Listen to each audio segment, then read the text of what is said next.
अस्सलाम वालेकुम, मैं हूं डॉक्टर ताहिरा और प्रोग्राम आप देख रहे हैं सेहत सबके लिए। इस वक्त हर इंसान जो है वो एक दौड़ में लगा हुआ है, भाग रहा है, कोई कमाना चाह रहा है, अपने बच्चों का पेट पाल रहा होता है, अपना घर संभाल रहा होता है। और इस दौड़ में हम भूल जाते हैं कि हम खुद क्या कर रहे हैं। एक वक्त आता है जो हमारी कमर बिल्कुल टूट जाती है, और मैं लिटरल सेंस कह रही हूँ, ये कमर टूटना सिर्फ उस बोझ से और उस प्रेशर से नहीं, बल्कि इसलिए है क्योंकि हम इस दौड़ में ना एक्सरसाइज करते हैं, ना आप खुद पे ख्याल रखते हैं, ना फोकस करते हैं कि हम सीधे हैं, टेढ़े हैं, कैसे हैं, बस भागे चले जाते हैं। एंड एज अ रिजल्ट हमारी पूरी कौम को, आपको दिख रहा होगा कि कितने लोगों को कमर में दर्द होता है, घुटनों में दर्द होता है, उनकी गर्दन में दर्द होता है, और ये दर्द बढ़ता ही चला जाता है, बोझ भी बढ़ता चला जाता है, दर्द भी बढ़ता चला जाता है। और लोग सिर्फ और सिर्फ इस हल की तरफ जाना पसंद करते हैं कि हम कोई दवाई ले लें, कुछ एक दो गोलियां खा लें, ऐसी कोई मैजिक पिल ले लें, कोई इंजेक्शन लगा लें, और बस फिर हमारी जो है रोबोट की तरह हम चलते रहें। वो ये रियलाइज़ नहीं करते कि हम जो है हड्डियों और मांस से बने हुए, और इसका ख्याल भी रखना है। हड्डियां भी वक्त के साथ जो है वो बिल्कुल भुरभुरी होना शुरू हो जाती है, घुलना हम शुरू हो जाते हैं, और उसको वक्त पे ही ठीक कर लिया जाए तभी हड्डी जो है वो मजबूत होती है। और इसको ट्रीट करने के बहुत सारे और तरीके हैं, बजाय इसके कि हम अपना गुर्दा और जिगर जो है सिर्फ दवाइयों की नज़र कर दें। तो आज हमारे साथ मौजूद हैं ऑर्थोपेडिक सर्जन हैं डॉक्टर अनवार कियानी। बहुत बहुत शुक्रिया, आपने हमें ज्वाइन किया। Thank you very much. अच्छा डॉक्टर अनवार, हमारे यहाँ तो ये प्रॉब्लम है, चाहे मर्द हो चाहे औरत हो, जैसे ही वो 30 टच करते हैं, आजकल तो 30 से पहले ही हो गया है, वो टच करते हैं उनको दर्द शुरू हो जाता है, कमर में दर्द है, गर्दन में दर्द है, घुटनों में दर्द है। तो ये इतनी ज़्यादा जो बोन पेन है हमारे यहाँ, ये किस वजह से है? देखें, सबसे इम्पॉर्टेंट चीज़ यहाँ जो हम लैक करते हैं वो अवेयरनेस है और लैक ऑफ एजुकेशन है कि हेल्थ कॉन्शियस नहीं है लोग यहाँ पे।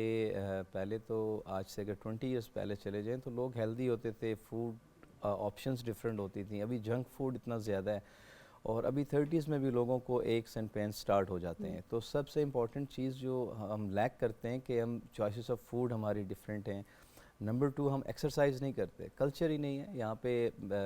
जो हर बंदा प्रोफेशनल है आजकल, फाइनेंशियल स्ट्रेस इतना ज़्यादा है, और लोग मोस्ट ऑफ द टाइम सुबह भी और शाम को भी जॉब्स कर रहे होते हैं, but they don't know after 30 ageing की वजह से आपके मसल्स वीक होते हैं, आपके बोन्स वीक होती हैं, आपके जो बॉडी में एक्स एंड पेन्स हैं, ये इसलिए हैं कि आप एक्सरसाइज नहीं करते, आप कोई स्पोर्ट्स नहीं करते, और आप प्रॉपर रेस्ट नहीं करते। तो ये इनके अलावा जो दूसरा एस्पेक्ट है, जैसे बोन्स के लिए जो मोस्ट इम्पॉर्टेंट जो न्यूट्रिशन वाइज बात करें, वो डेयरी प्रोडक्ट्स हैं, जैसे मिल्क है, योगर्ट्स है, या बटर है, चीज़ है, ये सारी चीज़ें। और आप अगर अपने इर्द गिर्द देखें तो कोई भी यूज़ नहीं करता, और there are so many things. Cost भी अब एक चीज़ है। मेरे पेशेंट्स जो आते हैं तो ऑब्वियसली आजकल इतने ज़्यादा पाकिस्तान में गुर्बत है, आई मस्ट से, कि लोग अफोर्ड नहीं कर सकते, और इंस्टेड उसके, और अगर वो ये अपनी डाइट का ख्याल नहीं रखते तो देन दे एंड अप, बहुत सारे डॉक्टर्स हैं उन्हें 5-6 मेडिसिन प्रिस्क्राइब कर देते हैं कि ये विटामिन डी है, ये कैल्शियम है, ये है, ये मैग्नीशियम है। तो that's again a burden on the patient. तो जो यंग पेशेंट है, आई डोंट प्रिस्क्राइब देम कि वो कैल्शियम खाएं।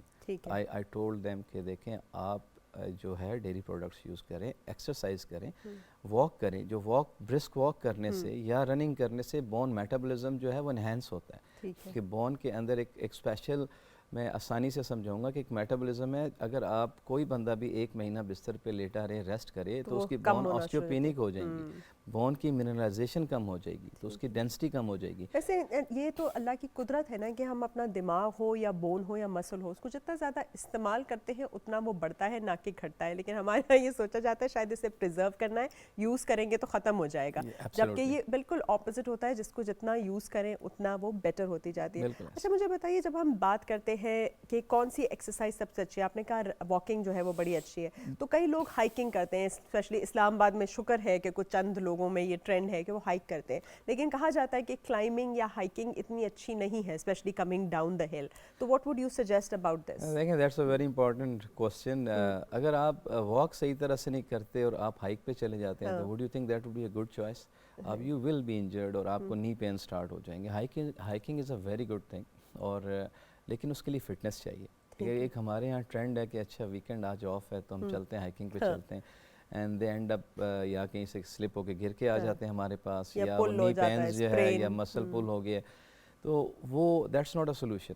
जो आपने रेगुलर एक्सरसाइज करना है, जिसमें walking is one of them, उसके अलावा देखें हमारी बॉडीज़ में जो बोन्स हैं ये सारी एक स्टेबिलिटी कैसे है, क्योंकि मसल्स अटैच्ड हैं, और जहाँ बोन्स पे मसल्स अटैच होते हैं वहाँ पे भी ब्लड फ्लो चाहिए। और ब्लड फ्लो जब आप 30 से पहले होते हैं तो ब्लड फ्लो तो बड़े आराम से, अच्छी हेल्थ होती है, बॉडी ग्रो कर रही होती है, सारी बातें।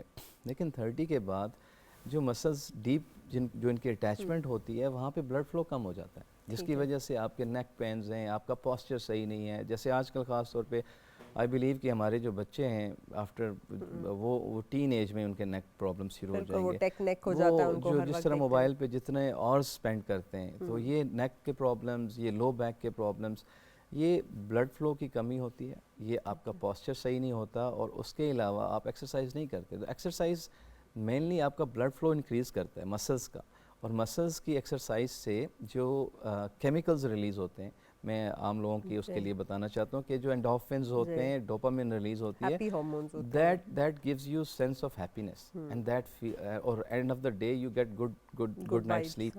तो ये बहुत इंपॉर्टेंट है, जो कि लैक ऑफ अवेयरनेस है, और आई वुड से कि लैक ऑफ एजुकेशन है। हमारी यूनिवर्सिटीज़ में भी इतना नहीं एम्फेसाइज किया जाता कि आप रेगुलरली एक्सरसाइज करें एक्चुअली और ये हमने सारा घरों करें। में स्कूल खोल लिए हैं, उनका प्लेग्राउंड ही नहीं होता, फिर जितने प्लेग्राउंड्स थे उधर भी हमने प्लाजा बना लिए हैं, तो people don't have place That's to. very true, yes, that's very तो true। आप बताइए ना, जैसे आजकल बच्चे हैं, उनको गर्मियों की छुट्टियां हैं और वो पूरा का पूरा दिन सिर्फ टैब्स के ऊपर हैं, तो थोड़ा सा सजेस्ट कीजिए स्पेशली पेरेंट्स को कि वो कौन से गेम्स हैं, स्विमिंग है, स्क्वॉश है, बैडमिंटन है, हॉर्स राइडिंग, व्हाटएवर, उनको सजेस्ट कीजिए कि वो कौन कौन से उनको स्पोर्ट्स में डालें, और कितना अच्छा इफेक्ट होगा उन स्पोर्ट्स का उनकी जॉइंट्स के लिए, उनकी बोन ग्रोथ के लिए और माइंड के लिए। देखिए I've lived 17 years in UK, और वहाँ पे जो स्कूल्स मेरे बच्चे जाते थे तो they already always have some kind of sports, जो एक उनका allocated टाइम होता था। यहाँ पे यू आर एब्सोल्युटली राइट कि ये बहुत ही अनहेल्दी हमारा स्कूल सिस्टम है, जिसमें बच्चा तकरीबन कोई एक मन के वो कागज़ या रद्दी उठा के जाता है, और वो एक क्लास से दूसरी, दूसरी से तीसरी, और वो घर आ जाता है। घर आके वो ये जितने भी लोग हैं उनके घरों में होगा कि आके मोबाइल ले लिया, हमने गेम्स खेलनी है, दोस्तों के साथ खेलनी है, या PS4 PS5 पे उन्होंने खेलना है। तो दिस इज़ वेरी अनहेल्दी। देखें और जैसे आपने ऑप्शंस बताई हैं कि अगर बच्चों को जो पहले होता था, आई वुड से सिंपली जो सब के लिए हो, पहले जब बच्चे स्कूल जाते थे, घर आते थे, पेरेंट्स उन्हें कहते थे दोपहर कि थोड़ा खेलते थे। रेस्ट कर लें। हाँ, रेस्ट करने के बाद वो शाम को खेलते प्लेग्राउंड थे, जाते थे। बिल्कुल, क्रिकेट हो प्लेग्राउंड गया, अगर चले जाते फुटबॉल। हैं तो जो मर्ज़ी करें, फुटबॉल खेलें, क्रिकेट खेलें, हॉकी खेलें, कोई बैडमिंटन चला जाए, कोई स्विमिंग पे चला जाए, जहाँ पे कहीं फैसिलिटी है तो स्विमिंग करें। तो वो couple of hours, that's very important. इसमें सिर्फ फिजिकल एस्पेक्ट नहीं है, इसमें मेंटल एस्पेक्ट आप भी देखिए, है। हमारे पेरेंट्स सोया करते थे दोपहर में, और हमें याद है कि हम लोग वो छुपन छुपाई, ये वो बिल्कुल कुछ ना ऐसे कुछ है। गेम खेलते रहते, साइकिलिंग स्पोर्ट्स, करते थे, इतनी स्किपिंग रोप ला बिल्कुल के दिया ऐसे है। करते थे। देखें एक्सरसाइज के अलावा जब आप स्पोर्ट्स करते हैं तो सेंस ऑफ कंपटीशन आता है, आपको कॉन्फिडेंस, आपकी पर्सनालिटी में कॉन्फिडेंस बिल्ड होता है। और उसके अलावा आप जब कोई भी स्पोर्ट्स कर रहे होते हैं तो आप एक टीम वर्क में इन्वॉल्व होते हैं। बिल्कुल। तो ये सारी चीज़ें पार्ट ऑफ एजुकेशन होनी चाहिए, ना कि सिर्फ किताब पढ़नी है और 95% या 99% नंबर लेने। दैट्स रिडिकुलस, बिल्कुल। आई वुड अच्छा, से। अब हम थोड़ा सा बात करते हैं ये ऑस्टियोआर्थराइटिस पे, बहुत कॉमन है, और उसको लोग जो है वो बहुत कंफ्यूज कर रहे होते हैं दूसरी चीज़ों से भी, जैसे रियोमेटॉइड आर्थराइटिस से भी। जी जी तो एक तो थोड़ा सा लोगों को फ़र्क भी बता दीजिए दोनों का, और ये भी बता दीजिए कि इसकी प्रिवेंशन और इसका क्योर क्या है। देखें आर्थराइटिस जनरल टर्म है जिसमें जॉइंट ख़राब हो जाए, कोई भी हिप हो, नी हो, शोल्डर हो। इसकी जो ब्रॉडली अगर हम इसकी क्लास बताएं कि कितनी किस्मों का होता है, एक एज रिलेटेड होता है ठीक जिसे है। वेयर एंड टेयर से होता है, जिसको ठीक। हम सिंपली ऑस्टियोआर्थराइटिस कहते हैं। ठीक। दूसरी कैटेगरी आ जाती है कि हम उसको कहते हैं कि दिस इज़ इन्फ्लेमेटरी आर्थराइटिस, ठीक जिसमें है। रेमेटॉइड आर्थराइटिस भी आ जाता है, जिसमें सेप्टिक, और भी हैं, सेप्टिक पे आता है। एनकाइलोजिंग स्पेंडलाइटिस और इस तरह ठीक है। के होते हैं। तीसरी कैटेगरी आती है जिसको हम कहते हैं पोस्ट ट्रॉमेटिक आर्थराइटिस, जैसे किसी का कार एक्सीडेंट हो गया, घुटने की कोई चोट आई, फ्रैक्चर हो गया या हिप का फ्रैक्चर हो गया, तो जोड़ वो आहिस्ता आहिस्ता ख़राब हो जाता है। ठीक है। और चौथा जो टाइप है, मेटाबॉलिक चीज़ें होती हैं, जैसे गाउट है, सूडो गाउट है, इस तरह की इसमें यूरिक एसिड कंडीशंस आपका होती बड़ा हैं। होता है। सोरियासिस है जैसे आपके जी, स्किन के सोराइटिक लिहाज से, आर्थराइटिस वो होता है, सोरियाटिक चंबल के आर्थराइटिस, साथ। तो वो आर्थराइटिस उसमें भी मोस्ट ऑफ द टाइम घुटना ख़राब होता जी। है। तो ये वो चीज़ें, प्रिवेंशन कैसे है, जैसे हम बात कर रहे थे कि सबसे इम्पॉर्टेंट चीज़ है कि आप अपना देखें, knees are weight bearing joint, ठीक इन्होंने है। वेट बेयर करना है। अगर मेरे नी 70 केजी वेट बेयर कर रहे हैं और एक बंदे के 110 केजी वेट चलिए बेयर पहले कर एक रहे हैं, कॉलर लेंगे और फिर तो वापस आएंगे। फ़र्क जी आप बिल्कुल। जी अस्सलाम वालेकुम, कौन है हमारे साथ और कहाँ वालेकुम से? सलाम। जी हेलो, मैं डॉक्टर साहब से बात करना चाहता हूँ। जी जी बोलिए, क्या सवाल पूछेंगे आप? मैं परवेज बात कर रहा हूँ। जी अच्छा, ये मैंने जानना था कि रात को ना टांगों में दर्द होता है खिंचाव की वजह से। अच्छा, अपनी उम्र भी बता दीजिए। जी, उम्र है मेरी 38 साल। 38। और काम क्या करते हैं आप? काम में टेलर का काम करता हूँ। टेलर का काम करते हैं? पर चले जी जी। आप ठीक है। डायबिटिक या जी हाइपरटेंसिव, जी शुगर या ब्लड प्रेशर है आपको? नहीं नहीं, शुगर ब्लड प्रेशर कुछ और नहीं है। पूछेंगे? पूछे जी ना। जी देखें, आप टेलर का काम करते हैं ना, तो सारा दिन आप लेग क्रॉस, जैसे वो हम कहते हैं कि चौकड़ी मार के बैठ के करते होंगे, most of the time tailors जी ऐसे जी ही करते हैं। और अभी जी हम जी। पहले बात कर रहे थे, अगर आप सुन रहे थे, कि दिन में आधा घंटा वर्जिश हाँ करना, एक्सरसाइज करना बहुत ज़रूरी मोहम्मद है। परवेज फैजान। जी जी, आप आंसर सुनिए, आप फोन बंद कर दीजिए, अब हम आंसर सुनिए इन डिटेल। तो जी अगर आप कोई भी जॉब कर रहे हैं, आप टेलर का जॉब कर रहे हैं या कोई भी बार्बर हैं या कोई भी है, अगर सिर्फ आप जाके जॉब करते हैं, सुबह जाते हैं, शाम को जाते हैं और फिर आके सो जाते हैं, तो आफ्टर 30s आपके ये टांगों में दर्द, कमर में दर्द, गर्दन में दर्द ये शुरू हो जाएगा। तो मेरी एडवाइस आपको ये है कि कोई भी देखें एक्सरसाइज, आप सुबह उठते हैं, आप नमाज के बाद कर लें या नाश्ते के बाद कर लें, कोई ज़रूरी नहीं है कि हम नाश्ते से पहले एक्सरसाइज करें। It's very hard to do any exercise before breakfast. जी तो आप आधा घंटा जो बॉडी के स्ट्रेचेस होते हैं, कि लो बैक के स्ट्रेचेस हैं, नेक के स्ट्रेचेस हैं, इसी तरह ये आपके जो कमर के जो टांगें या घुटने जो फोल्ड करके बैठना है या चौकड़ी मार के बैठना है और लॉन्ग आवर्स के लिए बैठना है, इससे जो हैमस्ट्रिंग्स वगैरह हैं वो टाइट हो जाते हैं, आपके कॉर्डिसेप्स टाइट हो जाते हैं। तो आपने स्ट्रेचेस करने होते हैं घुटने के, तो ये कमर के, तो एक इससे और कॉलर ले लेंगे। और ये आराम स्ट्रेचेस आएगा। मेरा ख्याल है यूट्यूब के ऊपर अवेलेबल हैं, अगर ये इसको गूगल कर जी लें कि बिल्कुल ये ऐसे, यूट्यूब पे बिल्कुल स्ट्रेचेस ऐसे। कर लें। जी अस्सलाम वालेकुम, कौन है हमारे साथ और कहाँ से हैं? जी अस्सलाम वालेकुम, मैं मिसेस बुखारी बोल रही हूँ रावलपिंडी से। जी मिसेस बुखारी, क्या पूछेंगे आप? जी क्या पूछेंगे आप? जी अच्छा, इनकी कॉल वो हो रही है। चलें, अच्छा ये ड्रॉप हो गई, लेकिन मैं ये पूछना चाह रही थी कि जैसे ये तो टेलर थे, तो इनके इस पोस्चर की वजह से इनको हो रहा था। अब कई लोग ड्राइविंग करते हैं, पूरे लॉन्ग आवर्स की ट्रैवलिंग करते हैं, उनके लिए एक तो आइडियल पोस्चर और बैठे हुए वो ऐसी कौन सी एक्सरसाइजेस करें या क्या हो सकता है, कैसी स्ट्रेचेस कर सकते हैं? थोड़ा सा अगर आप ऑफिस वाले और ड्राइविंग वाले और जो टेक वाले हैं उन सबको ही सजेशन दें। देखें ड्राइवर्स हैं ना, उनका भी जैसे डिस्क डिहाइड्रेशंस होने शुरू हो जाती हैं, उनको लो बैक पेन होगा ही होगा at some point in their life. जो हैवी व्हीकल ड्राइवर हैं, क्योंकि रोड पे जो ड्राइविंग होती है उससे वाइब्रेशंस टायर से वो ट्रांसमिट होती है। जी और दूसरा हाइड्रेशन अच्छी रखनी होती है। और दूसरी चीज़, अगर कोई स्मोकिंग करता है तो उसमें बैक पेन का प्रेवलेंस बहुत ज़्यादा है, ठीक उससे है। भी डिस्क डिहाइड्रेशन होती है, आहिस्ता आहिस्ता डिस्क की हाइट कम होना शुरू हो जाती है। एक्सरसाइज में जो लो बैक के स्ट्रेचेस हैं या नी के स्ट्रेचेस हैं या आधा घंटा जो आप स्ट्रेचेस वगैरह करते हैं, ये मैं इसलिए बता रहा हूँ, जैसे आपने बड़ा अच्छा पॉइंट बताया कि बहुत से लोग अफोर्ड नहीं कर सकते कि फिजियोथेरेपिस्ट के पास जाएं, बिल्कुल। बहुत सारा टाइम स्पेंड करें, पैसे स्पेंड करें, तो वो ये यूट्यूब से देख के वो कॉपी कर सकते हैं। और बहुत से चैनल्स उर्दू में बताए हुए हैं कि ये 8-10 एक्सरसाइजेज हैं, आपने इनको ये करना है और आपने इनको 3 दफ़ा रिपीट करना है। आप यकीन करें, they will feel much better. बिल्कुल, आपने वॉक करनी है। और जैसे अगर बैक पेन है तो वो जो कहते हैं कि लेट के कोबरा की तरह आप उठते हैं बहुत सारी। और 15 दफ़ा आपने वो दिन में करना होता है और 10-10 सेकंड होल्ड करना होता है। एक तो वो एग्जांपल है, बाकी एक्सरसाइजेस इस तरह की देखें 8-10 एक्सरसाइजेज हैं और सारी अवेलेबल होती हैं। ठीक। लोग, ज़्यादातर लोग नहीं अफोर्ड कर सकते कि आप फिजियोथेरेपिस्ट के पास जाएं, टाइम नहीं है, प्रोफेशनल्स हैं, जॉब ऐसी है, तो लेकिन आप 30 मिनट्स अपने लिए इन्वेस्टमेंट के तौर पे आप सर्व कर सकते हैं कि आप सुबह कर लें। शाम को बहुत मुश्किल होता है कि फ़ाई डू के मैं कहूँ कि मैं शाम को जाके एक्सरसाइज करूँगा, आफ्टर वर्किंग ऑल डे आपके पास एनर्जीज नहीं होती हैं। अच्छा डॉक्टर साहब, ये तो चले अब हम फिजिकल थेरेपी की तरफ आ गए, एक्सरसाइज की तरफ आ गए, ऐसी कौन सी स्पाइन के अंदर इश्यूज हो सकते हैं या ऐसे आपके वर्टेब्रल कॉलम में कौन से ऑर्थोपेडिक इश्यूज हो सकते हैं जिनको सर्जरी की ज़रूरत है और जो इनको नहीं पता और ये जाएं और एक्सरे और एमआरआई कराएं और फिर बता सकें कि भाई मुझे ये प्रॉब्लम इसलिए हो रहा है? जी जी, जो कमर का दर्द देखें आप, अगर ये बहुत अच्छा क्वेश्चन है कि इसमें कंडीशंस, बचपन में अगर किसी की कमर टेढ़ी है, किसी बच्चे को आप देख रहे हैं कि कर्व है या एक टांग लंबी नज़र आ रही है, एक छोटी नज़र आ रही है, तो आप ज़रूर ऑर्थोपेडिक सर्जन या अपने आपके रीजन में अगर कोई स्पाइन सर्जन है तो उनसे चेकअप कराएं। ठीक है। कंडीशंस हो सकती हैं, देखें जो कन्जेनिटल मैलफॉर्मेशंस हो सकती है, वर्टिब्रस की हो सकती है, अक्सर वर्टिब्रस फ्यूज्ड हो सकते हैं, स्कोलियोसिस हो सकता है, और उसके अलावा जो कंडीशंस इस तरह की, ये सारी बचपन से अगर ट्रीट हों तो इनकी प्रिवेंशन किसी हद तक बहुत बेहतर हो जाती है। और जिन केसेस को सर्जरी की ज़रूरत होती है वो स्पाइन सर्जन्स जो स्पाइन सर्जरीज करते हैं उनसे आप मशवरा करते हैं तो करके आपको उनको बताते हैं करा कब लेते हैं। जी, करना है। अगले कॉलर की जाने पड़ते हैं। जी, अस्सलाम वालेकुम, कौन है हमारे साथ और कहाँ वालेकुम से? सलाम। जी, बताइए। मेरी सिस्टर की घुटनों में बहुत दर्द रहता है। अच्छा, उम्र क्या है आपकी सिस्टर की? 20 साल। 20 साल। कोई चोट वगैरह दोनों में या एक में? दोनों में होती है। दोनों में। शुगर या ब्लड प्रेशर?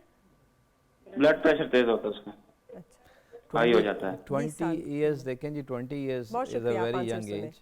और 20 साल की उम्र में अगर घुटनों में दर्द है तो अगर कोई चोट नहीं लगी तो एक तो ये है कि वेट उनका ज़्यादा हो सकता है। अगर वेट ज़्यादा है तो वो कम करें, बाकी मैं रिपीट नहीं करूँगा, एक्सरसाइजेज और स्ट्रेचेस करें। और अगर घुटना देखें, जो कुछ स्पोर्ट्स इंजरीज़ होती हैं, जैसे अगर घुटना दौरा करें और सीधा ना हो तो हम उसको कहते हैं कि नी लॉक होता है, या नी के अंदर कोई चीज़ महसूस होती है कि नी के अंदर कोई चीज़ अड़ रही है, तो वो उसे हम कैचिंग कहते हैं। तो उस सूरत में ये हो सकता है कि अंदर वो रिंग्स पड़े होते हैं जिनको हम मेनिस्कस कहते हैं, कि उसकी कोई चोट हो या इनके कार्टिलेज ख़राब हो रहा हो। कार्टिलेज ख़राब कैसे होता है? जो वाइट कार्टिलेज होता है जॉइंट्स में, तो वेट बेरिंग है, अगर कोई वेट ज़्यादा है, कोई चोट लगी है तो उसमें ये ख़राब हो सकता है। और तीसरी हमने एक चीज़ बताई थी कि जैसे इन्फ्लेमेटरी कोई आर्थराइटिस हो तो उसमें दोनों घुटनों में दर्द है, लेकिन उसमें मेनली हाथों में दर्द, पाँव के छोटे जोड़ों में दर्द, ये ज़्यादा कॉमन होता है। तो आप अगर वेट ज़्यादा है तो कम और करें। मुआयना आप कराना। जहाँ पे भी हैं, जो किसी अच्छे ऑर्थोपेडिक सर्जन से आप वो एग्जामिनेशन करा लें और उसके मुताबिक उन्हें इन्वेस्टिगेशंस की ज़रूरत होगी। इनिशियली हम एक्सरेज कराते हैं, उससे पता चल जाता है कि कोई मसला तो नहीं है। देयर आर बहुत सारी कंडीशंस हो सकती हैं, अगर जैसे हम कहें कि विटामिन डी की इनको कमी है फॉर इंस्टेंस, और ये टेस्ट करा लें कि इनका कैल्शियम विटामिन डी कम है कि नहीं है, so will that help her? And also क्योंकि यंग पेशेंट है और बहुत सारे यंग पेशेंट्स को जैसे रूमेटॉइड आर्थराइटिस में जो ये हाथ पांव टेढ़े हो जाना जी या जी छोटे जॉइंट्स में होना, इसका क्या प्रेवलेंस है और इसके लिए चीज़ होती है जी, कि यहाँ रिस्ट स्वेलिंग शुरू बिल्कुल। हो जाती है, यहाँ पे फिंगर्स में स्वेलिंग शुरू हो जाती है, तो ये अर्ली में तो यही होता है और पेन होता है डिफरेंट पार्ट्स में। ठीक तो है, आप किसी मुआयना करा लें। मुआयना ठीक है, कराएं चले ज़रूर। अगले कॉलर की तरफ बढ़ते हैं। जी, अस्सलाम वालेकुम, कौन बोल रहे हैं और कहाँ से? वालेकुम अस्सलाम। मैं साजिद सत्ती बात कर रहा हूँ रावलपिंडी मुस्लिम टाउन से। जी, बताइए साजिद साहब। मैं मेरा मसला ये है कि मैं वैसे तो फिजिकली मैं बिल्कुल फिट हूँ, कोई मुझे कोई मसला नहीं है, कोई मैं मेडिसिन भी नहीं ले रहा हूँ। जी 56 मेरी एज है। तो जी। ये है कि बाज़ औक़ात मेरी उंगलियों में ना ऐसे वो चीज सी उठती है कोई जनाब जो है, तो वो मुझे उसका काफी पेन होता है, फिर वो खत्म भी हो जाता है। फिर सम टाइम जो है वो ये जो कन्नों के जोड़ है इसमें दर्द होता है, वो फिर खुद ब खुद कहीं वो ठीक हो जाता है। ठीक, आपने जो कोई है एमआरआई वगैरह कराई भी अपनी स्पाइन की? मैंने MRI नहीं करवाई। आप कोई एक्सरसाइज करते हैं डेली बेसिस पे? सर कोई ऐसे प्रॉपरली नहीं करता हूँ। कोई वर्जिश नहीं करते ना? देखें, आपको भी मैंने पहले भी बताया था बहुत कि शुक्रिया। जो मसल्स जहाँ पे लगे होते हैं, हड्डियों पे ही लगे होते हैं, तभी हड्डियाँ अपनी जगह पे कायम है, तो वहाँ पे खून की गर्दिश कम हो जाती है, ब्लड फ्लो कम हो जाता है। और जो हाथों में आप हाथों की उंगलियों में दर्द की बात करते हैं तो वो जॉब रिलेटेड होता है। कई बार ये छोटे जो जोड़ होते हैं इनमें भी आर्थराइटिस आता है, तो वो कभी दर्द निकल आता है, फिर आप मालिश वगैरह करें, आइस पैक्स लगाएं, वो ठीक हो जाता है। तो ये वर्जिश से आपके जो दर्दें दूर हो जाएंगे। कोई भी पेन किलर्स दो तरह के ही होते हैं, एक की एनसेड्स किसी भी कंपनी का और डिक्लोफेनिक एक साल्ट होता है वही दे रहे होते हैं, और दूसरा कोई एक मसल रिलैक्सेंट होता है। तो आप ये सुबह शाम खा सकते हैं, और जो मैंने आपको बताया है कि आप एक्सरसाइजेज वगैरह करें, तो ज़रूरी नहीं होता कि हर छोटे छोटे दर्द के लिए बहुत महंगे महंगे टेस्ट किए जाएँ, तो आप ऐसे कर सकते हैं। आपकी बहुत कंजर्वेटिव अप्रोच है और बहुत अच्छी है, लेकिन मैं पूछना चाहती कि अगर किसी की नर्व कंप्रेशन की वजह से ये हो रहा है कि उनकी जो स्पाइन है या वर्टिब्रल कॉलम में कोई इस तरह का फ्यूजन या कुछ ऐसी हो रहा है जिससे नर्व कंप्रेशन की वजह से उन्हें ये सिम्टम्स आ रहे हो, तो उनके लिए क्या हल है? देखिए, उसको हम कहते हैं सर्वाइकल रेडिकुलोपैथिक सिम्टम्स। अगर नेक की जो नर्व्स पे प्रेशर आ रहा हो तो कई बार ऐसा होता है कि बंदे को गर्दन में इतना दर्द नहीं होता, लेकिन ये बाजू सुन्न हो रहा होता है, ये यहाँ पे सुन्न हो रहा होता है, या ये नर्व की डिस्ट्रीब्यूशन में कि मीडियन नर्व की डिस्ट्रीब्यूशन में सुन्न हो रहा होता है, तो ये नेक रिलेटेड हो गया। उसके अलावा अगर दूसरा देखें तो कई बार एल्बो में नर्व कंप्रेशन हो रही होती है, तो अगर नेक का कोई मसला नहीं है, यंग पेशेंट है और यहाँ से उसकी वो सुन्न होती है ये जगह और ये दो उंगलियाँ सुन्न होती हैं, तो वो क्यूबिटल टनल सिंड्रोम हो जाता है। और कई ये बार तो आप कार्पल एडवांस टनल भी स्टेजेस में वीकनेस होना शुरू हो जी, जाती है मसल्स की, ठीक है। क्लॉइंग होना शुरू हो जाती है। ठीक। इसके अलावा आप रिस्ट पे आ जाएं तो कार्पल टनल सिंड्रोम बिल्कुल। है कि मीडियन नर्व प्रेस हाँ। हो रही होती है, तो उससे ये 3 उंगलियां और थंब नम होना शुरू हो जाता है। तो इनके लिए definitely surgery nerve conduction studies करा के कंफर्म करके और इसकी सर्जरी चाहिए होती है, स्पेशली कार्पल टनल हो गया या ये क्यूबिटल टनल से। तो आप EMG NCS कराते हैं और देखते हैं और फिर अगर हो तो करा लेते हैं सर्जरी। जी जी, अस्सलाम वालेकुम, कौन बोल रहे हैं और कहाँ से? वालेकुम साकिब बात कर रहा हूँ हजरत कश्मीर से। जी पूछिए, क्या पूछेंगे आप? मैंने भी ये घुटनों में कोई मसला, ये जो है ना सर्दियों में ज्यादा कोई दर्द हो रहा है। ठीक है, उम्र बताएं अपनी। जी उम्र मेरी तकरीबन 25 साल है। 25 साल? 32 32। और वजन? वजन तकरीबन होगा 70 के। अच्छा, शुगर वगैरह है आपको? नहीं शुगर वगैरह कुछ भी नहीं है। जी जी जी। काम क्या करते हैं और एक्सरसाइज कितनी करते हैं और स्मोकिंग करते हैं कि नहीं? स्मोकिंग नहीं, द्वार वाला काम करता हूँ, बाकी स्मोकिंग नहीं करता हूँ। अच्छा ठीक है, चलिए बहुत शुक्रिया। अब ये भी जैसे वेग से सिम्टम्स हैं, घुटनों में दर्द होता है, सर्दियों में होता है। अक्सर जो आर्थराइटिस के पेशेंट हैं ना, उनको सर्दियों में बहुत दर्द होता है। और ये लेकिन 32 एज है, इसमें हम आर्थराइटिस नहीं कह सकते। इनको एटलीस्ट स्टैंडिंग एक्सरेज कराने चाहिए और इवैल्यूएशन करानी चाहिए।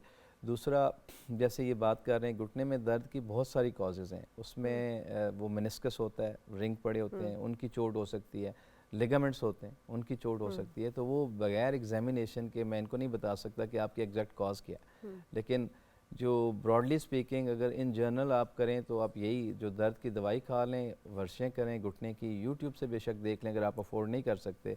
अगर आप अफोर्ड कर सकते हैं किसी अच्छे से फिजियोथेरेपिस्ट के घुटने का पास जो जाएं। ब्रेस होता है, ये आप एडवाइस करते हैं किसी को कि घुटने पे ब्रेस लगा लें, या अगर टांग जो है एक छोटी बड़ी है तो उसके हिसाब से वो जो आपका जूता है उसको फिक्स कर लें, या ये चीज़ें भी जी जी बिल्कुल, ये बड़ी इफ़ेक्टिव हैं। लेकिन जो ब्रेस है यहाँ पे इन जनरल जो यूज़ होती है वो एक जस्ट कंप्रेशन स्टॉकिंग ही होती है, एक किस्म की कंप्रेस करके रखती है। पेशेंट साइकोलॉजिकली बहुत अच्छा महसूस करता है।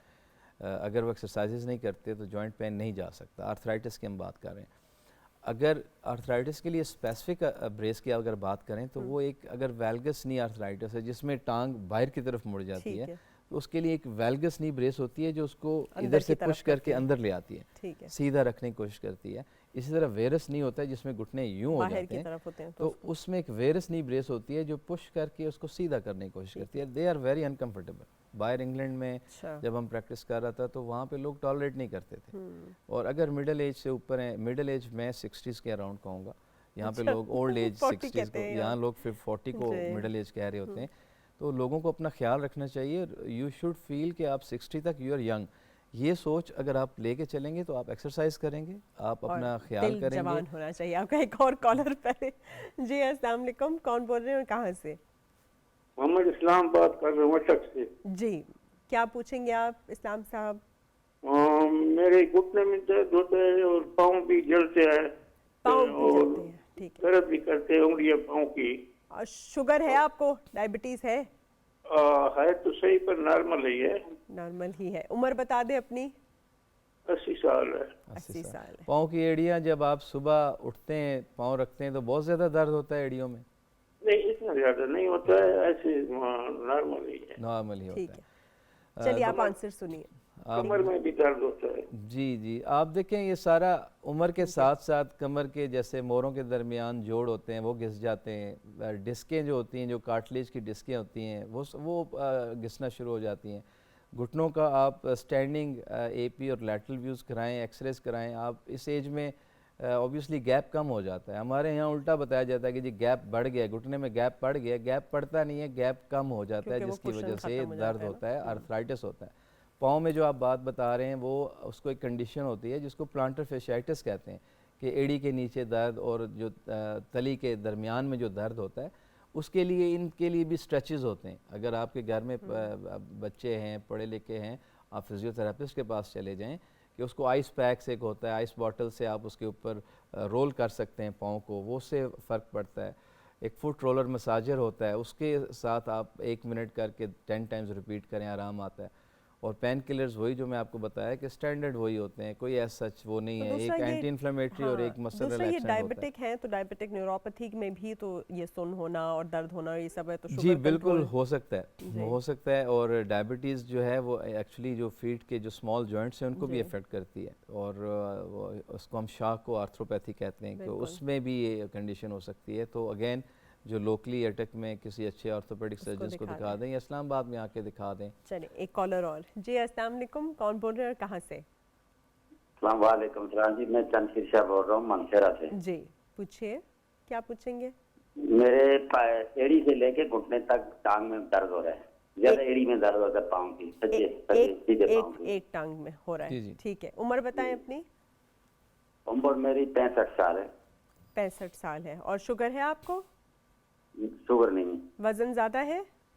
वजन तकरीबन मेरा 62 किलो है। ठीक है। जी जी ठीक। चलें। Thank ये you, जी। एड़ी से दर्द जो है ना घुटने की तरफ नहीं आता, अक्सर घुटने से एड़ी में जा रहा होता है, Thank you, जिसको बहुत हम शुक्रिया। रेफर्ड पेन कहते हैं। कभी घुटना ख़राब हो तो नीचे टांग में या शिन में भी दर्द जा रहा होता है। कई बार घुटने का दर्द आपको ऊपर थाई में और हिप तक भी जा रहा होता है। तो इसको हम, क्योंकि नर्व सप्लाई एक होती है जिसे हम उर्दू में नस कहते हैं, जब वो एक जगह सप्लाई कर रही होती है तो वो कंफ्यूज हो जाती है कि मसला कहाँ पे है। तो वो दर्द घुटने ख़राब होते हैं तो कई बार टांग में भी दर्द होता है, कई बार ऊपर भी दर्द जा रहा होता है, या आपकी कमर का मसला हो, कमर का दर्द हो, कमर के मोरे ख़राब हो गए हो, वहाँ आर्थराइटिस आ गया हो और वहाँ से नर्व पे कंप्रेशन हो, तो आपकी टांग में, आपकी एड़ी में, आपके पाँव का सुन्न होना, सुइयाँ चुभना, ये उस वजह से हो सकता है।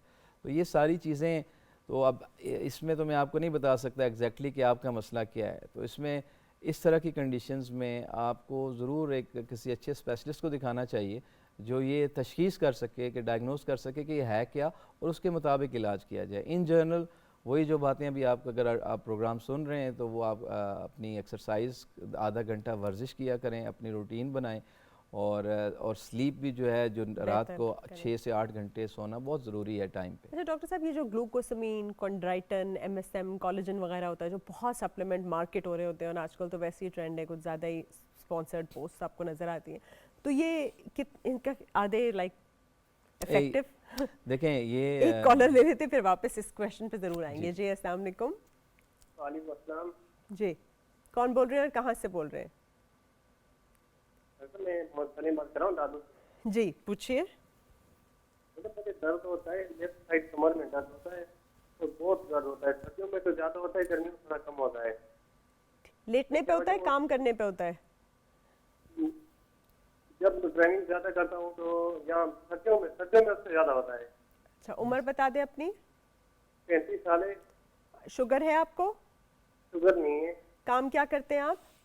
ड्राइविंग करता हूँ। ड्राइविंग करते हैं। अभी ठीक है, आपको थोड़ी चलें, देर पहले अगर बहुत आप शुक्रिया। सुन रहे थे तो ड्राइविंग में जो हैवी व्हीकल ड्राइवर्स हैं या जो दिन में 6-8 घंटे ड्राइविंग करते हैं, तो जो रोड की वाइब्रेशंस हैं उनकी वजह से भी मोरों के मसाइल, उनके जो जोड़ होते हैं, ये देखें एक मोरे के ऊपर जो दूसरा मोरा पड़ा होता है तो उसके 2 जोड़ नीचे होते हैं, 2 जोड़ ऊपर होते हैं, छोटे छोटे जोड़ होते हैं, 4 जोड़ वहाँ बने होते हैं।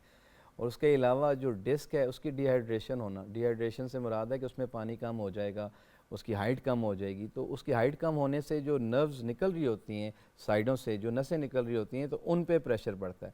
जब उन पे प्रेशर पड़ता है, दर्द रहता है, मसल स्पैज़म में होते हैं, या आपके जो पट्ठे वीक होते हैं, हम समझते हैं कि कोई बंदा कोई मोटा ताज़ा हो तो हम कहते हैं बड़ा तगड़ा बंदा है, उनकी भी जो पैरास्पाइनल मसल्स हैं, जो कमर के साइडों वाले मसल्स हैं, अगर वो पेट की और कमर की वर्जिश नहीं करते तो वो कमज़ोर होते हैं।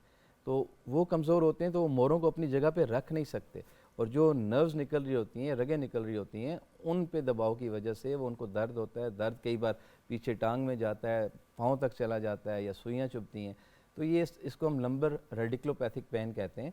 तो इसकी वही prevention is better than cure. आप वर्जिश करें, लो बैक के स्ट्रेचेस करें, दर्द की दवाई खाएं। जो डायबिटिक्स हैं उनमें ज़्यादा लेग पेन्स होते हैं, glove and stocking type distribution में उनको दर्द भी हो रहा है, नमनेस भी हो रही होती है। उनमें नर्व पेन में अक्सर गैबापेंटिन एक मेडिसिन है, वो बड़ी अच्छी है, वो इस्तेमाल करने, साथ कोई एंटी इन्फ्लेमेटरी यूज़ करें और muscle relaxation nerve use pain करें। की जब आपने बात की, चलें एक और कॉलर आ गए फिर वापस आएंगे। जी अस्सलाम वालेकुम। कौन है हमारे साथ? जी वालेकुम सलाम। कहाँ से बोल रहे हैं? करीवाल से बात कर रही हूँ, नसीम अख्तर। जी जी नसीम पूछिए। डॉक्टर साहब मैंने ये पूछना था कि मेरी ये दाईं टांग है, ये नी से नीचे, जब मैं ज्यादा देर खड़े होकर काम करती हूँ तो इसका नीचे ये जो टांग है इसका ये गोश्त अंदर से सुन हो जाता है जी। उम्र और पाँव पे अक्सर स्वेलिंग भी रहती है फिर। अच्छा, हाँ जी। उम्र बताइए। हाँ जी, मेरी एज है 38 ईयर्स। 38 इयर्स। और शुगर वगैरह, वजन? नहीं, वेट मेरा है 52। हाँ जी, शुगर वगैरह ब्लड प्रेशर कुछ भी नहीं है, वो सब चीजें नॉर्मल है मेरी। हाँ जी जी। जी। तो जी। देखें आप अगर आंसर खड़े होकर भी काम करती हूँ ना तो फिर भी वो मेरी ये पेन फिर मेरी कमर में चली जाती है। अच्छा, ठीक। देखें ये आप आंसर सुनिए। Thank you. जैसे एक्सप्लेन कर रही हैं, ये दर्द अगर मेडिकल साइंस के लिहाज से बताऊं तो ये लॉन्ग स्टैंडिंग कोई भी बंदा अगर 2-3 घंटे खड़ा रहे तो पाँव में लगता है कि पाँव, जूते टाइट पहने हो, स्वेलिंग हो जाती है। जब आप एरोप्लेन पे ट्रैवल करते हैं, अगर आप पे टाइट शूज़ हैं तो अगर 8-10 घंटे की फ़्लाइट है तो आपको लगता है कि स्वेलिंग होगी, और वो होती भी है। दूसरा, घुटनों में दर्द, अगर वेट इनका नॉर्मल है, 50s में है, तो घुटनों का दर्द भी एक्सरसाइज ना करने की वजह से, और ये मसल्स जो होते हैं, इनको क्वाड्रिसेप मसल्स कहते हैं, ये वीक हो जाते हैं। आपके नी के बैक के मसल्स होते हैं, तो इन्होंने घुटने को मजबूत करना होता है। प्रोलॉन्ग जैसे स्टैंडिंग है, आप घंटे के लिए ना खड़ी हों, आपने खाना पकाना है तो आप आधा घंटा काम कर लें, उसके बाद थोड़ी देर ब्रेक ले रेस्ट लें। कर लें।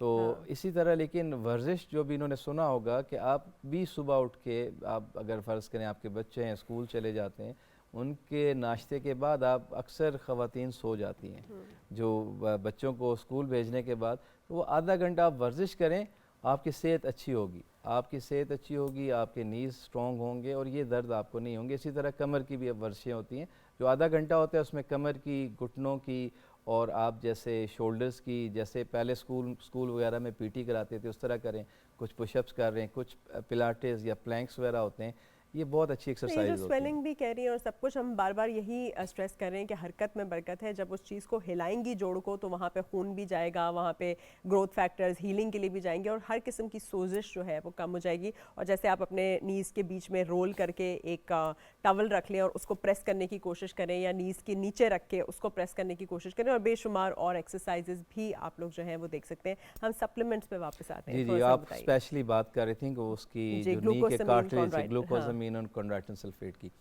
तो ये यूज़ होता है, वेस्ट में भी यूज़ होता है, इंग्लैंड में बहुत कॉमनली यूज़ होता है, और ये उन लोगों के लिए है जैसे 60s प्लस हैं, आर्थराइटिस हो गया है, बल्कि हमारे यहाँ तो मैं कहूँगा 50 प्लस में भी हो जाता है, क्योंकि people are not doing exercise, they are not looking after themselves, तो उसमें बिल्कुल फ़ायदा होता है। आई वुड से कि 3-4 महीने वो हम डिफरेंट तरह के हैं जिनमें कॉन्स्टिट्यूएंट्स यही होते हैं। अभी रिसेंटली एक और जो इसी तरह सप्लीमेंट हो रहा है, उसमें कोलेजन 1 भी है। बिल्कुल। अगर मैं आपको बताऊं कि जो जोड़ों के अंदर प्लेटलेट रिच प्लाज्मा और इस तरह के कुछ लेजर्स वगैरह भी इस्तेमाल हो रहे हैं, तो इनमें से कौन से हैं जिन पे आप ट्रस्ट कर सकते हैं और कौन से पे नहीं कर सकते? देखिए जी, मैं आपको पाथवे बता देता हूँ कि अगर यंग पेशेंट है, मिडिल, मैं उसे यंग ही कहूँगा, जो 50 के अराउंड है, तो they are a good candidate for PRP। ठीक है, अगर उसका ग्रेड टू के उस तरह से कार्टिलेज में जॉइंट स्पेस कम हो रही है तो PRP is a good treatment. इस स्टेज पे अगर कोई कहे कि स्टेम सेल्स कराएंगे, तो stem cells is very expensive, और वर्ल्ड वाइड ये ओनली फॉर रिसर्च है, कहीं पे भी एज अ ट्रीटमेंट यूज़ नहीं हो रहा, तो मैं यूज़ नहीं करता। बिल्कुल। और जो 60s में आ गए और आर्थराइटिस में आ गए, तो बहुत से लोग ऑपरेट नहीं करवा सकते, और बहुत से लोगों के पास वो जो हाइलुरोनिक एसिड के महंगे इंजेक्शन है वो भी नहीं लगवा सकते, वो सिंपली कोई स्टीरॉयड प्लस लोकल एनेस्थेटिक का इंजेक्शन लगवाएं, प्लस एक्सरसाइजेस करें और अपनी सेहत का ख्याल रखें, तो वो बेहतर हो जाते हैं। और नी रिप्लेसमेंट के कौन कैंडिडेट्स हैं? क्योंकि बहुत सारे लोग आजकल अनफॉर्चुनेटली री रिप्लेसमेंट की भी नज़र हो जाते हैं, even when they don't require it. देखिए, नी रिप्लेसमेंट जो है is a very successful operation, और ये केयरफुली सेलेक्टेड पेशेंट में ये बेनिफिशियल होता है। अगर एक बंदा है, उसको थोड़ा बहुत दर्द है और बस वो नी रिप्लेसमेंट करा लेता है, तो उसको फ़ायदा नहीं होगा, actually he can get worse. जो लोग जब भी वॉक करते हैं, मैं जो असेसमेंट, जो मेरा क्राइटेरिया है कि मैं उनसे ये पूछता हूँ कि आप वॉक करते हुए दर्द होता है, वेट बेरिंग में दर्द होता है, और कितनी देर तक आप पेन फ्री चल सकते हैं। मोस्ट ऑफ द पेशेंट्स वो 5 मिनट भी दर्द के बगैर, उनको दर्द कहते हैं रहता है, एक ये उनका क्राइटेरिया होना चाहिए। दूसरा ये कि आपकी नी में रात को पेन होता है, रात को सोते हुए अगर आर्थराइटिस एडवांस है तो आप करवट लेते हैं, आंख खुल जाती है, अगर रात को 3 दफ़ा आंख खुले तो आपकी नींद पूरी नहीं होती। और उसके अलावा आप स्टेयर्स ऊपर चढ़ सकते हैं, आप हिल डाउन हिल जा सकते हैं। और अगर देखें, मैं तो जो एक फॉलो करता हूँ कि इनिशली कुछ अगर 60s में पेशेंट हैं और वो इंजेक्शन से ठीक हो सकते हैं, तो दैट्स द वे हम इंग्लैंड में अच्छा, भी ऐसे मतलब ही सबसे करते हैं पहले आपने कंजर्व करना है, नहीं कंजर्वेटिव करना ट्रीट करना जब तक कि इस कदर बिगड़ ना जाए कि वो कि उनका replacement गुजारा के ना हो। स्तर अगर इंजेक्शन देखें मेरे ऐसे पेशेंट्स हैं कि इंजेक्शन मैंने लगाया, उनको 2 हफ्ते के बाद वो देर बैक टू स्क्वायर आराम आ वन, गया। आराम नहीं आया। यूजुअली इंजेक्शन 4 से 6 महीने आराम देता है। अगर हाइलुरोनिक एसिड के कुछ इंजेक्शन ठीक हैं है, वो 1 साल तक आराम देते हैं। और 1 नहीं साल दिया तो वो कैंडिडेट है अगर फिर। नहीं दिया और जॉइंट स्पेस कम्प्लीटली आप ग्रेड 3 से ग्रेड 4 हो गए हैं और आपको रात को नींद सही नहीं आती, आप चल नहीं सकते, आप वॉक नहीं कर सकते, तो इट्स बेटर कि आप नी रिप्लेसमेंट करवा लें। और नी रिप्लेसमेंट जो मैं एक यंग पेशेंट्स में मैं एक बात और बताना चाहता हूँ कि जो करता हूँ उसमें अगर आपका सिर्फ अंदर वाली साइड ख़राब हुई है तो उसमें एक बड़ी अच्छी ऑप्शन होती है जिसमें हम पार्शियल नी रिप्लेसमेंट कहते हैं। अच्छा, पूरा का पूरा नहीं उसमें करते। पूरा नी चेंज नहीं करते, उसमें यहाँ से थोड़ी सी बोन निकाल के, थोड़ी सी बोन इधर से निकाल के हम इम्प्लांटेशन कर देते हैं and that is a very successful operation. अच्छा, जिन लोगों को ऑस्टियोपोरोसिस हो जाता है कि हड्डी जो है वो इतनी कमज़ोर हो गई कि भुरभुरी हो गई, और जब वो डेक्सा स्कैन कराते हैं तो पता चलता है बहुत कम है, फिर उनको एक वो जो बिस्फॉस्फोनेट है या वो एक दी जाती है कि आप एक गोली खाएं महीने में एक दफ़ा, इसका थोड़ा सा रोल बता दें लोगों को कि वो बहुत जल्दी टूट जाती है उनकी हड्डी, फ्रैक्चर हो जाते हैं जल्दी से। ऑस्टियोपोरोसिस जो है ये एक प्रॉब्लम है जब भी फीमेल्स में स्पेशली जब हार्मोनल चेंजेस आती हैं तो एस्ट्रोजन का जो प्रोटेक्टिव इफेक्ट होता है बोन्स पे वो ख़त्म हो जाता है। और उसकी वजह से जो सेकंड जो चीज़ है वो डेयरी प्रोडक्ट्स हमारे सोसाइटी में वैसे ही नहीं ली जाती जिसमें कैल्शियम होती है और कैल्शियम का मेन सोर्स वही है।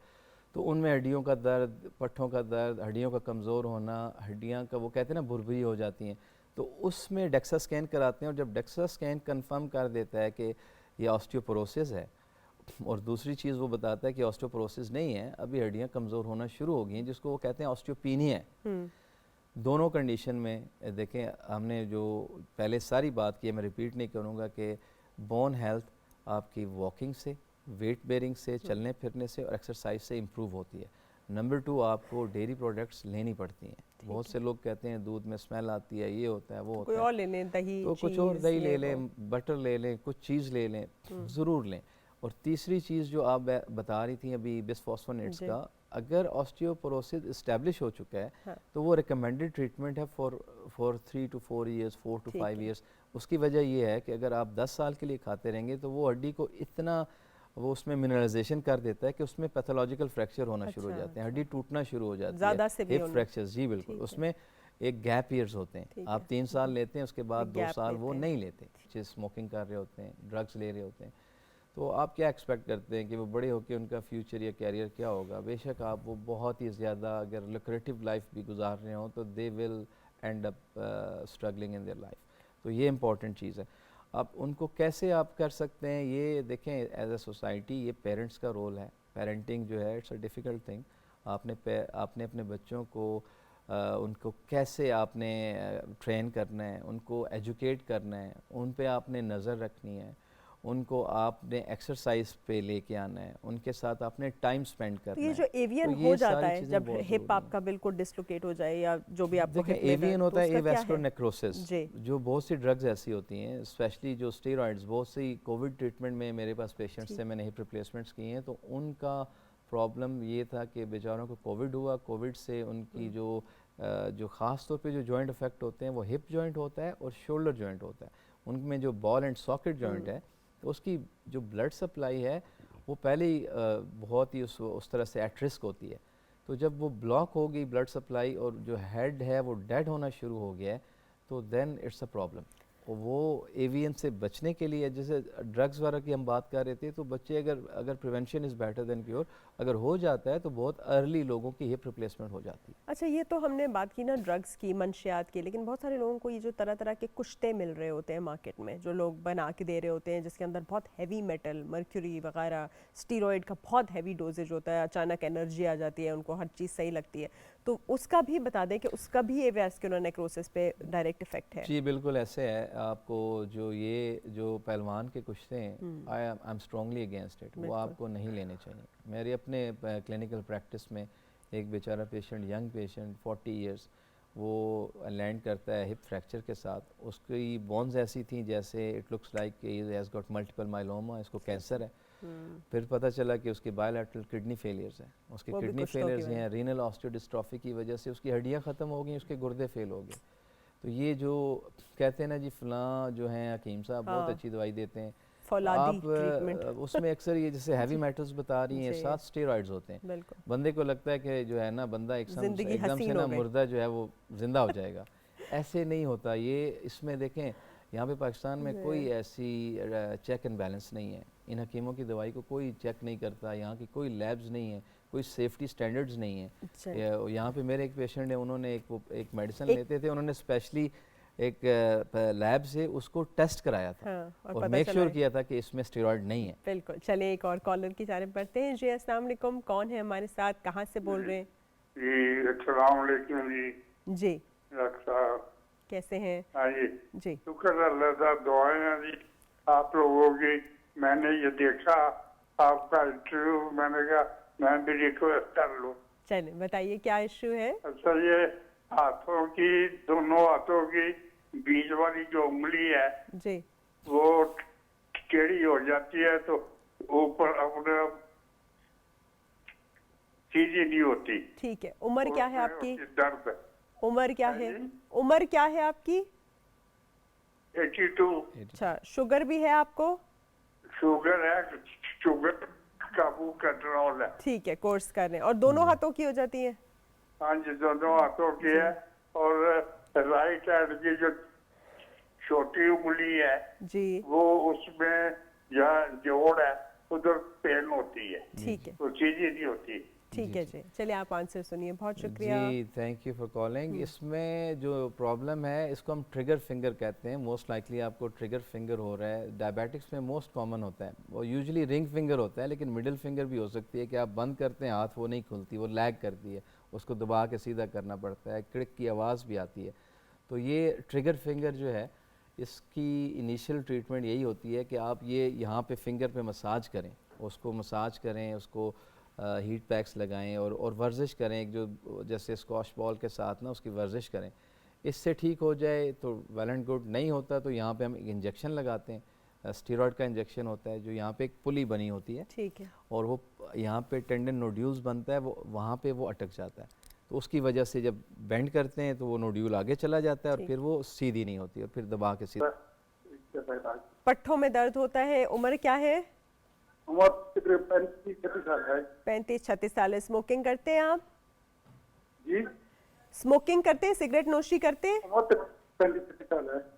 अच्छा, इनको जी, शायद जी। आवाज सही नहीं। पट्ठों देखिए, में दर्द का पट्ठों में बताएं। बहुत दर्द, शुक्रिया जी, थैंक यू। जी पट्ठों में दर्द में जो प्रॉब्लम्स हैं, अगर यही है कि इनएक्टिविटी है, वर्जिश नहीं करते और जॉब ऐसी इंटेंस होती है कि हम बैठे रहते हैं, या कोई भी किसी तरह की जॉब जिसमें हम एक्सरसाइज नहीं करते, ठीक है। और डाइट में वही चीज़ें बताई हैं जो मैंने पहले बताई हैं कि डेयरी प्रोडक्ट्स यूज़ करें, एक्सरसाइज करें, स्ट्रेचेस करें। और दर्द की दवाई वैसे ही है, आपको अगर मैं कहूँ कि ये बहुत सारे टेस्ट करके हैं, उससे बेहतर है कि आप विटामिन डी का एक टैबलेट डेली खाएं महीने के लिए, साथ आप कैल्शियम की कोई टैबलेट ले लें, और साथ आप अगर कुछ और एक मल्टी विटामिन ले लें, क्योंकि हमारे लोगों में यहाँ पे हमारी सोसाइटी B12 की भी में बहुत कमी एज अ होती है ना? होल हाँ। जो स्ट्रेस है बहुत ज़्यादा है। बहुत ज़्यादा है। और ये स्ट्रेस और इसकी वजह से जो पेन, जो एंग्जाइटी की वजह से होते हैं, हाँ। ये बहुत सारे प्रॉब्लम्स इस वजह से भी होते हैं। तो इसलिए आप अगर एक्सरसाइज करेंगे और ये जो मैंने आपको बताया ऐसे करेंगे तो आपके ये बेहतर हो जाएंगे दर्द। अच्छा, मैं आपसे पूछ रही थी, ये जो नॉइजी जॉइंट्स होते हैं, कड़ कड़ आवाज़ आती है, फिर कहते हैं कि भाई इसका जो वो इसमें वो ख़त्म हो गया है, लुब्रिकेशन ख़त्म हो गई है, हाइड्रेशन, क्या ये सच है? और फिर कुछ चीज़ें जो ऐसी जैसे यखनी है या गोंद कतीरा है, ये चीज़ें कितनी लुब्रिकेशन देती हैं? ऐसा कुछ नहीं है, ठीक, ऐसा इसको कुछ नहीं है clear कि करें ये थोड़ा। जो है, हमारे जॉइंट में फ्लूइड ख़त्म हो गया तो कड़कड़ होती है। देखें, अभी अगर हम शाम को थके हों तो नमाज़ पढ़ते हुए पहला सजदा करते हुए हमें भी हमारी गर्दन से कुछ क्रैकल्स या इस तरह मेरी तो बहुत वो आती होते हैं। तो ये मसल स्टिफ हुए होते हैं, अच्छा। ये आपकी बॉडी में स्टिफनेस आई होती है, ठीक। आपको ओवरवर्कड होते हैं तो दर्द हो रहा होता है, आपकी स्लीप पूरी नहीं हुई होती, आपने हम एक्सरसाइज नहीं कर रहे होते, जो एक्सरसाइज जनरली हमें आधा घंटा रोज़ाना करनी चाहिए, इसकी वजह से दर्द होते हैं। तो इसका हल वही है जो मैं अभी अब आपको बता चुका हूँ। अच्छा, मुझे बताइए, बहुत सारे बच्चे जो है, अब हमजा खान हमारे स्क्वाश प्लेयर ने इतना अच्छा परफॉर्म किया, उसके बाद स्क्वाश खेल रहे हैं अभी गर्मियों की छुट्टियों में, तो स्क्वाश इंजरीज हो जाती हैं बच्चों की घुटनों में, तो उसके बाद जो आर्थ्रोस्कोपी होती है, व्हाट एग्जैक्टली इज दैट, और वो करवा लेनी चाहिए और कितनी सेफ है, उसके ऊपर ज़रूर बात कीजिए as a sports injury expert. जी, जो नी की इंजरीज़ हैं, अगर कोई कहे कि मेनिस्कस टूट गया है और वो लॉक कर रहा है, तो बहुत से लोगों की गलतफहमी है। बहुत से ये प्रोग्राम पूरे पाकिस्तान में सुना जा रहा है, तो जो पेरिफ्री में, देहातों में या छोटे शहरों में, वो कहते हैं जी फिजियोथेरेपी वाले कहते हैं जी ये ठीक हो जाएगा, बकेट हैंडल टीयर हुआ हुआ कहते हैं ये ठीक हो जाएगा। वो कभी भी ठीक नहीं होगा। अगर कोई एक बच्चा स्पोर्ट्स करता है, अच्छी स्पोर्ट्स करता है, और बहुत से प्रोफेशनल मैंने उनका भी ऑपरेट किया है, तो उसमें 2-3 चीज़ें डैमेज हो सकती हैं। एमआरआई पे अगर मेनिस्कल टेयर है या एसीएल रप्चर्ड है स्पोर्ट्समैन का, तो वो उसकी सर्जरी होनी है। और सर्जरी ये ऐसे नहीं होती। सर्जरी में मैंने एक यहाँ पे टर्मिनोलॉजी सुनी है, लोग कहते हैं लेज़र से सर्जरी करते हैं। नी की कोई सर्जरी लेज़र से नहीं होती। या आप अगर समझ लें इस बात को, तो नी के 2 छोटे छोटे कट्स होते हैं।